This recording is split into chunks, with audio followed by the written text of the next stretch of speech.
Dr. Reed, here you are. There's a queue of patients a mile long out there. Just send them to the village hall with the others, please, Bob.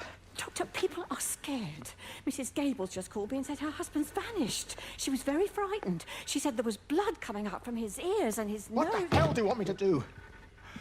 Until they lift the quarantine, we're not going anywhere. Just tell them to drink plenty of fluids, stay warm, and follow the instructions on the radio. Dr. Phil, please, you have a duty to your patient. Your nose.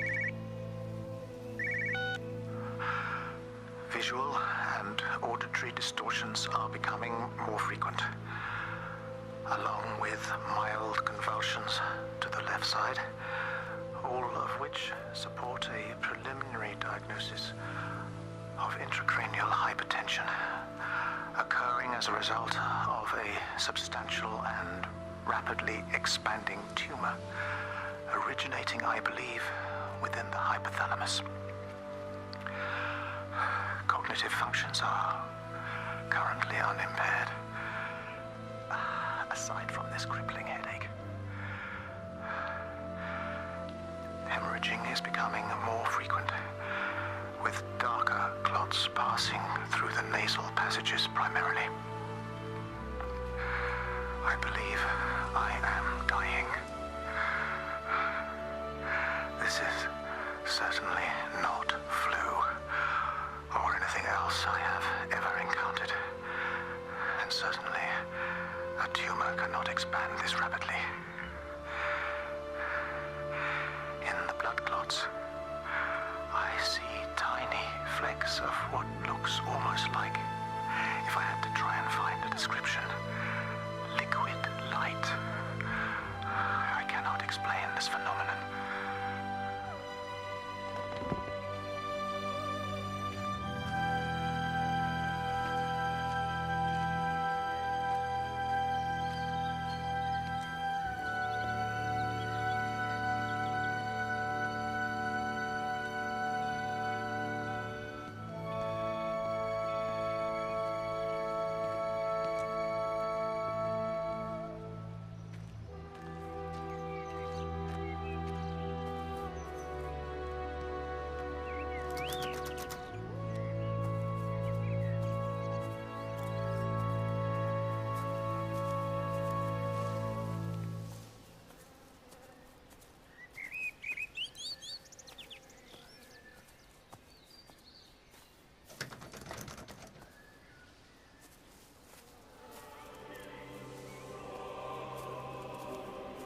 You have to make a decision, Lizzie.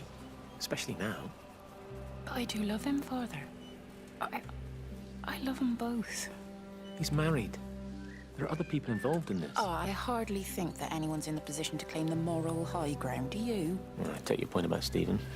And Robert. But I think Kate might see things differently. Do you? I mean, she's not screwing anyone else, pardon my French, but she spends all day and night locked up in that observatory. Stephen says they barely see each other. That's hardly a marriage, is it?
see me as an outsider here as well.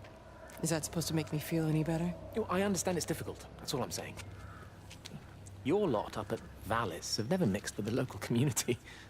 People here, they don't really understand what you do up there.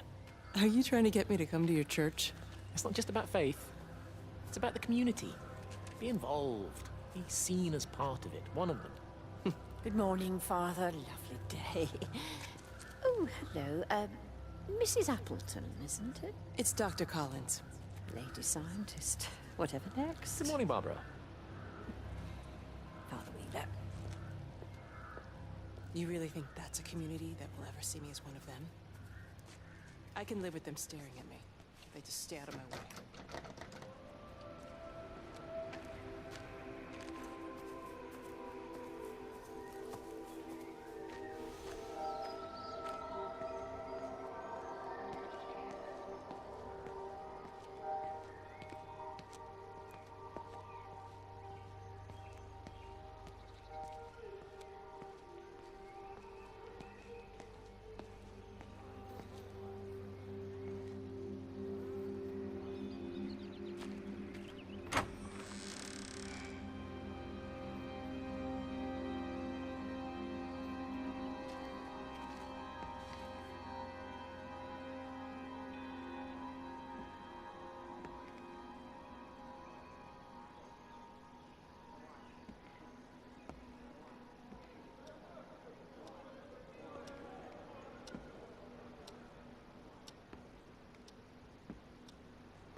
Benjamin, Georgie, leave it alone. It might have fleas. Hello, Amanda. What are they up to? Oh, they found another dead bird. I do wish the council would clean them up. Well, apparently they're saying it's a flu epidemic.